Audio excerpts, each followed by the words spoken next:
Malta Public Transport, il-kumpanija li tmexxi s-servizz tal-karozzi tal-linja f'pajjiżna qed tipprova timla vojta aktar minn 300 xufier. Minkejja li fl-aħħar jiem f'pajjiżna ntqal in-nuqqas huwa ta' 100 xufier, ir-riklamar li qed isir barra minn pajjiżna juri xort oħra.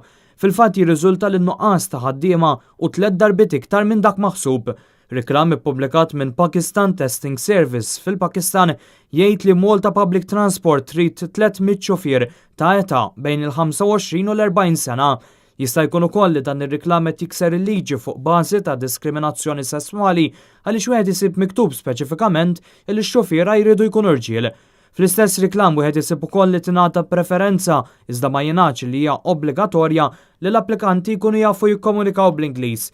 Din diġà hija problema li teżisti hekk kif ħafna mix-xufiera barranin b'mod speċjali Taljani ingaġġanti fl-aħħar xhur m'għandhomx livell tajjeb ta' Ingliż.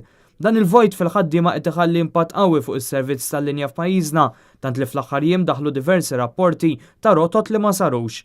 Biex titnaqqas din il-problema ta' nuqqas ta' xuffiera, fl-aħħar snin kienet naqset ukoll il-frekwenza ta' diversi rotot fosthom dawk lejn Taslima u San Ġiljan b'kull rotta li minn waħda kull 10 minuti niżlet għal waħda kull 20 minuta.